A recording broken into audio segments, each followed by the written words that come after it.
Ladies and gentlemen, make sure you are following us on Apple Podcasts and Spotify. Give us a 5-star rating. It massively helps us out. Enjoy. I was going to say from Chelsea to Arsenal. Come on. Fabio Vieira has just signed for Arsenal. Yeah. Yeah, he's in like the top percentile of like chance creation. Well, let me read you some stats about him. Filthy. Also, before you read his stats out, the first tweet after Vieira was signed, linked, bloody blah, Fabrizio went, but Arsenal are still interested in Yuri Tielemans. It's good. Good. We're interested in every minute of every year. Get in. Will we get him eventually? Maybe in 5 years' time we'll get him. Yeah, maybe. But he got 7 goals, 16 assists in 39 appearances last season. 0.9 assists per 90. Yeah. I've had clarification from my Portuguese friend who confirmed that Luis Diaz was going to be absolutely insane, came and smashed it, that this kid is fucking unreal. Well, to your point. Oh, okay.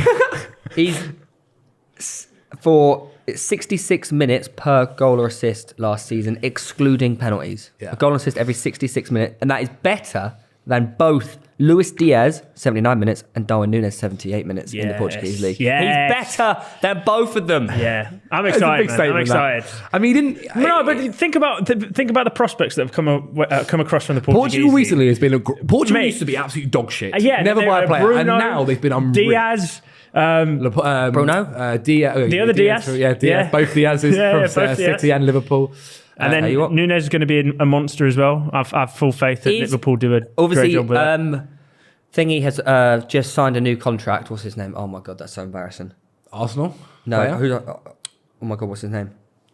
What team? Oh my God, Nketiah. So sorry. Oh yeah, Eddie. Right. Apologies about that. But Nketiah has just signed a new deal, keeping him at the club until 2027. Yeah. Nice.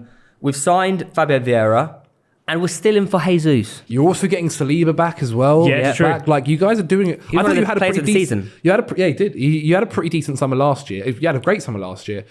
You're having a really good summer this year as well. Like it's impressive. I mean, one thing so far that Arteta's done, and you have to give credit to him, has come in and like said, well, if you're not committed to the cause, you go. Doesn't matter who you are. Yeah. Whether you're the club captain in Pierre-Emerick Aubameyang or whether you're Lacazette, where he respected it. He was like, I'll give you your minutes. But then he's also even admitted near the end of the season that he probably didn't respect Nketiah enough when he proved that he actually was an Arsenal striker, an Arsenal level striker, who now is fantastic as he signed a new contract. Yeah. Because now you're also not as desperate for a striker. True. You can't get, here's an extra, give us an extra 5 million because we know you need a forward. I like the idea of Vieira because also just in general, with being in the Europa League now, you need players. Yeah. You 34 need million. players. Exactly. Near the end of the season as well. I remember there were so many of your young guys who I'd never heard of before just sitting on the bench. And so you just needed guys to make sure you can fill out that squad. But yeah, 34 million is like not necessarily an extortionate amount of money. And again, I see people mention that, he hasn't played that many games this season. Luis Diaz, the last season before last, wasn't necessarily a starter for Porto either. Yeah. And now look at him. It's not to say he is going to be Luis Diaz, but I think it's a really good signing. And if you can continue on these smart buys, even I think Aaron Hickey you're looking at as well from Bologna, who's like a Scotsman that plays in defence for them too. You're doing some really interesting business and a young business as well. You're building a fun squad. I like it, man. I think a lot of clubs, including United, will look at what Arteta and Arsenal are doing and say, well, we can learn a lot and take a lot away from what he's doing, because honestly, Arsenal are building something big here. Yeah. Here's a question for you. Go on. The top non-penalty goals and assists per 90 in Premier League history is held by 2 people, Henry and Sergio Aguero. Who is in second? So third joint. Son. No. It's 0.9, not 0.91. Who is behind those two? Saw it on a graphic. Still playing today? Still playing. Salah? No, he's 0.88. Oh Jesus! 0.88 is ridiculous. Have they played 5 games? And Nope. Have they played lots of games as well? Been mentioned before. In today? Mm-hmm. Is there any? You didn't talk Nketiah? No. Lacazette? It's Gabriel Jesus. Yes, Gabriel Jesus is. I feel for Gabriel Jesus, man, because he's a fantastic player, and he did it towards the end of the season. Start playing quite. 0.9. 0.9 Get is him. ridiculous.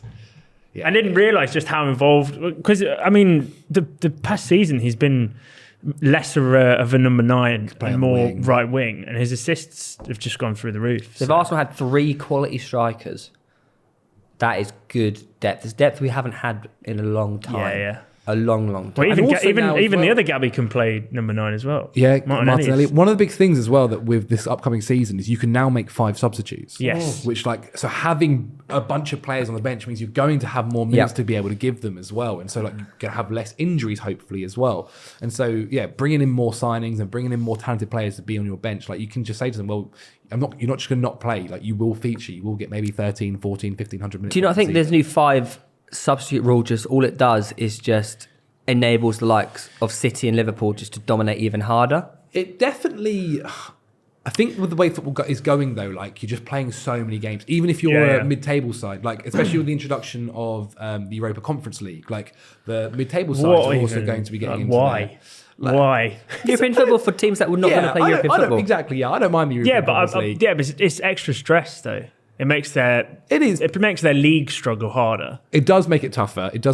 But also, like at the end of the day, football's a fan sport. I guess. Yeah, right? yeah. Look what it meant to Mourinho and Roma. I completely get that side of it. The only problem is for Premier League teams that obviously prefer to concentrate on the domestic competitions. It is just an added Well, just do better and get Europa League, or lose every game and go out early. Yeah. And you do get money. You get more money, obviously, for getting into it and getting further in the competition, which helps. But I also think as well, like it'll be good for youth players, like 5 subs. You can get them some more minutes. Like they can be there for the experience of just going to like first team games. Maybe it's first season syndrome. Maybe the competition over time will be like Possibly, that people go, do you know what? It's actually pretty good. But it'll be a great introduction. I like to think so anyway.